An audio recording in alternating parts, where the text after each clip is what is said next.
Det är som att titta ut över en sån här stilla sjö någonstans. Idag blir det returer. Enligt önskemål. Precis, för att det var ett önskemål till följd av vårt serveravsnitt vi släppte för några veckor sedan. Jag tänker jag gå igenom grunderna. Sen så ska ni få lite inspiration från 4 väldigt duktiga spelare. Vi har mycket att göra så vi kör igång, tänker jag. Ja, det ska vara lite kaffe till. Yes! Det första jag tänker på det är att jag har inte en sån här grej. Gör så här så blir det rätt på returen. Utan det beror ju väldigt mycket på vad vi har på andra sidan som servar mot oss. Men det finns några grundläggande grejer att tänka på. Om vi börjar med ren positionering. Vi brukar prata när vi är bak i banan om den här grundpositionen där en osynlig linje från den stolpen och en osynlig linje från den här stolpen möter varandra. Det kan finnas skäl att justera till den här positionen för retur. Om vi står lite längre bak ger vi oss själva lite mer tid. Det gör också att kommer bollen via sidopanelen så motståndaren servar med vinkel mot oss så får vi lättare att avgöra om vi kan ta den här bollen efter. Och vi har oss själva förutsättningar att spela efter den returen om vi står lite längre bak. Fördelen då med att stå lite närmare det är ju att om den inte riktigt når och den inte är tillräckligt djup serven så kommer vi kunna noppa den före. Och då kan vi använda det här verktyget, ta av tid. When you steal time. Och sno tid från motståndaren för att vi kommer ju spela på bollen tidigare, snabbare om vi spelar före sidvägg än efter sidvägg. Så det kan finnas skäl att backa. Jag skulle rekommendera det faktiskt, att vi tar något steg bak. Om vi inte har ett slag att skydda oss mot. Och då hamnar vi nog på denna sidan främst. Är vi väldigt obekväma med att returnera efter den här studsen mot sidglas, sidpanelen, kan det finnas skäl att stå lite närmare för att vi skyddar den här väggen och hinner före på uppstuds eventuellt.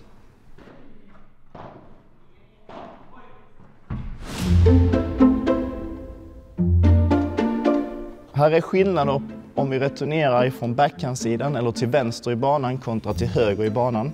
Det jag främst tänker på det är på backhanden är vi väldigt känsliga för och det är viktigt att vi får vårt bollträff framför kroppen, framför vår främre axelled. Då kan det finnas skäl för oss att vara lite närmare här när vi är på backhandsidan för ytan som vår backhand ska täcka är mindre. Får vi däremot serven på forehandsidan, det är inte hela världen om jag behöver röra mig en bit hit här. För det första kanske att vi kan använda efter bakvägg. Men om jag är bakom i träffen så är det inte lika svårt att hantera det på forehandsidan. Så därför kan jag vara lite senare på bollen med min forehand. Det kan vara argumentet till att vara lite längre bak när du är på forehandsidan eller till höger i banan och returnerar. Och att jag justerar in hit så att jag har lite närmare, justerar ner min yta och täcka med backhand så att den blir lite mindre. Så att jag har träffen framför här.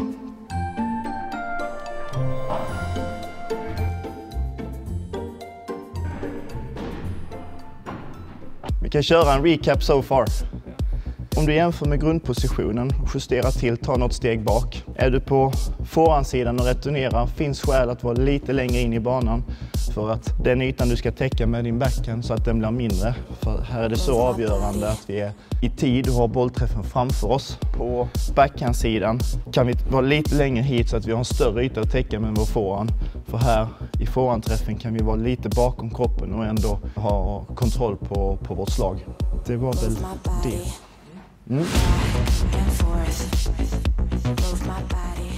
En grej som kan vara klurig för många det är om vi möter en servare som servar väldigt bra mot sidväggen.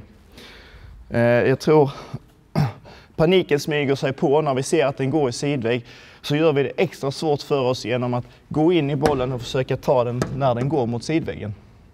Det är precis det vi inte ska göra. Inte hela världen om det händer utan använd vetskapen eller informationen vi fått att den här spelaren servar faktiskt bra mot sidvägg. Jag behöver justera, stå lite längre bak och när returen kommer och vi märker att den här går mot sidvägg att vi istället öppnar upp Vi går till och med ännu längre bak, ger oss själva mer tid.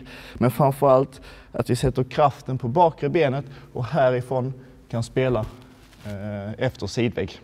Då ger vi oss själva bra förutsättningar.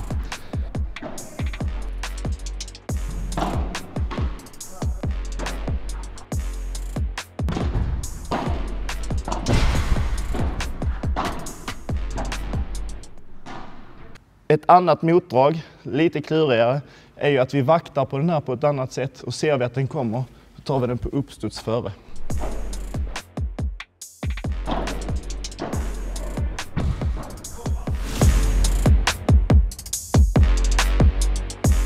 För ett väldigt vanligt misstag i returen som går i nät, det är att vi står lite upprätta, racket kommer uppifrån och ner på bollen.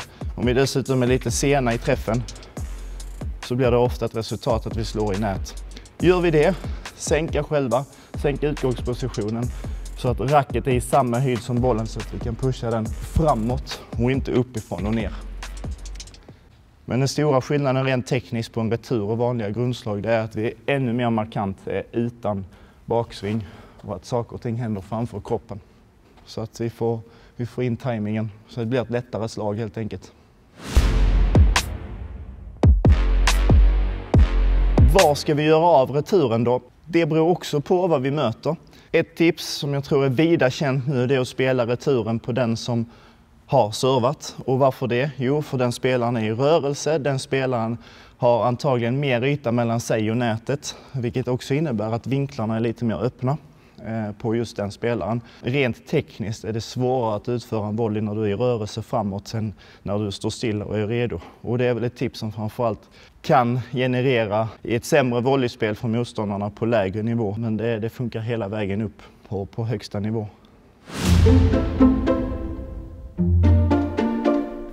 I huvudsak finns, om vi ska spela lågt, 3 sätt att neutralisera motståndaren. Vilket innebär att jag som är bak i banan tar bort möjligheten från spelarna framme vid nät att attackera mig. Vi gjorde ett avsnitt som vi släppte för ett par veckor sedan som vi kallar försvar på nästa nivå eller något i den stilen, där vi pratar om hur vi neutraliserar bollen. Och exakt samma grej kan vi lägga på i vårt returspel. Det är samma grejer vi söker, det är samma verktyg som finns, det är ingen skillnad. Så kolla in det där klippet om ni inte har gjort det, så får ni mycket inspiration till ett returspel också. Få deras volleyspel under nätkantshöjd, för det kommer att vara väldigt svårt för dem att sätta fart på bollen där. Jag vill se det hända. Spela hårt mot kroppen så att vi inte ger den bekväma volleyn utifrån kroppen. Och sen för all del här uppe på backhand, där är alla svagare än vi är här uppe på forehand. Så det är de 3 olika zonerna att använda för att neutralisera motståndaren. Funkar lika bra som retur som vanligt försvar. Ett tecken på att serven kanske har varit lite för svag, det är om motståndaren direkt kan börja lobba på returen. För lobben på paddelspråk är det ett sätt att säga till spelarna vid nät att jag vill pusha er bak. Jag börjar hota, jag börjar utmana er nätposition, och kan det arbetet börja direkt på returen, så varför inte? Dessutom blir det extra effektivt när servaren redan är på väg in. För om jag har servat här, jag är på väg fram och lobben kommer på mig, då måste jag stanna upp och sen börja jobba bak. Men om vi då lobbar på den här andra spelaren som står redo, så är det inte samma jobb som behöver göras, utan jag kan börja röra mig bakåt direkt. Så att lobba en spelare som är på väg in i banan är väldigt effektivt. Ska vi alltid lobba på returen? Nej, så enkelt är det ju inte heller, utan det beror ju helt enkelt på vad motståndarna har i arsenalen och vad de är duktiga på andra sidan. Är det någon som har ett väldigt bra overheadspel, det kanske är lågt i tak och snabba banor, då behöver vi välja lobben lite mer med omsorg och vänta till ett läge där jag känner att här har jag 100% precision. Det kan vara på returen, men vi kanske behöver bearbeta bollen lite mer. Däremot vi ser ofta det här i arena-paddel, den paddeln som är tillgänglig, som det streamas ifrån på World Padel Tour och på andra ställen. Det är högt i tak, det är långsamma mattor. Där kan det vara effektivt att direkt börja få upp lobben. För då handlar spelet ofta om att hitta just lobben när vi är bak i banan för att börja massera motståndarnas positionering och på sikt kanske kunna ta över nät. Sidoväg, bestämmer över bollen. När är en bra serv en dålig serv? Den kan vi ta. Tänk tanken så här. Jag servar härifrån och jag servar stenhårt mot glas. Den där serven har kanske gett mig poäng några gånger tidigare i min paddelkarriär. Och spelar vi då dessutom australiensisk uppställning så att jag ska täcka där borta och jag servar stenhårt mot sidglaset men motståndaren hinner returnera innan. Då kanske jag bara hinner hit. Och då är ju min snabba, effektiva, starka serv som har gett poäng tidigare, eller en bra start tidigare, den är ju direkt emot mig för jag hinner inte ta min position. Så det behöver vi känna av. Det är helt okej att gå på den där returen någon gång, men då måste jag justera min serv så att jag i första hand hinner ta min position och täcka de öppna ytorna som jag behöver täcka. Märker paret då som returnerar att jag inte är på min position, så här är massor av ytor att spela på. Vi pratar om att neutralisera poängen. Det är lättare att neutralisera en poäng under nätkantshöjd om jag har gett så här mycket yta. Men man skulle eventuellt kunna passera direkt här också på den ytan som går rakt. Så absolut spela mot den ytan, den positionen som servaren ska ta. Fungerar lika bra på en standarduppställning. Om jag servar stenhårt härifrån, jag hinner inte lika långt in, vilket gör att här är mer yta att spela med vinkel. Här är också mer yta att ta ner tempot på och få ner bollen under nätkant. Så det är samma regler, det är samma tänk. Det är bara, vi måste vara trygga med att styra den där bollen som det är så hög fart på och då antagligen med god vinkel in mot glaset. Det kan vara svårt att uppfatta som returnerare var servaren är eller var motståndarna är. Men där har vi en partner som kan stå och iaktta det där när man inte är med i spelet riktigt. Så kan man justera till det efter några game och sen vet man vad man ska göra. Är det något annat sådär som du tänker, det här ska man absolut inte göra som returnerare? Så egentligen söka vinnare i första hand. Blir det en vinnare, fine. Men leta efter den öppna ytan och försök ta bort möjligheten från motståndarna att attackera dig. Så har vi kommit långt med vårt returspel. Kan vi neutralisera poängen direkt så att vi inte är under attack så har vi en jättebra start på poängen. Ska vi kolla på vad grabbarna har för tips?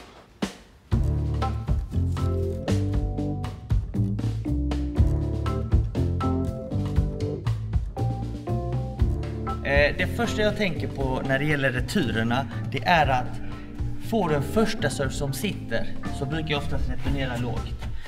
Jag vill inte lobba en första serve, för att oftast är första serven så pass bra att den är svår att kontrollera. Slår jag en dålig lobb i en retur med första serve, då är det lätt att de andra får tillräckligt bra läge för att döda bollen. Så att får ni en första serve mot er, ligg kvar lågt och returnera lågt. Gärna hårt mot kroppen eller droppa ner mot fötterna mot spelaren som servar. Däremot om ni ska returnera en andra serve så kan jag rekommendera er att lobba. Då har ni mer tid. En andra serve är oftast lättare att returnera. Då kan ni alltid ligga kvar lågt och lobba. För då kommer ni med all säkerhet att slå en bättre lobb. Nästa! Lättaste direkt! Kort cross, inkar 200. Okej, när det kommer till mina returer så tänker jag på framförallt två grejer. Det ena är att komma i djup position i början. Redan innan när de slår själva serven, så det inte börjar härifrån. För den här sekunden och den här halvsekunden tar att komma ner är allt som krävs för att du ska komma lite fel till bollen. Så börja gärna här nere, och andra tipset är att träffa bollen långt framför dig. Det är de två tipsen jag verkligen tänker på för att få till en bra retur. Att komma ner och träffa en långt framför dig, för då kan du ha större valmöjlighet till att lobba, till att droppa, till att skjuta på lite fart i bollen. Så tänk på dem, så ska du nog se att du returnerar i alla fall dubbelt så bra. Jag tror inte man kan säga det för mycket egentligen, att i returen, vad man kan tänka på många gånger, det är kanske att racket ska försöka vara lite närmare markytan när vi slår returen. Så vi verkligen fokuserar på att försöka få ner racket här nere, i och med att vi vet att i de flesta fallen så kommer bollen komma lågt. Så då ligger vi här ganska så nära marken när vi returnerar. Ett annat tips kan egentligen vara att returen ska över nätet. Ifall vi börjar missa många returer så ger vi oss aldrig möjligheten att vinna poängen. Utan att missa returen, det är dödsstraff. Det får man inte göra, utan returen ska in. Lugnt. Hello guys, I'm Ricky Martinez, professional padel player, and I would like to show you some tips for the return, okay? The position is very important, okay? I recommend you that you weight the ball much better, one more step back, close to the back glass, for read better the ball and decide if you play before or after the lateral glass, as well back glass, okay?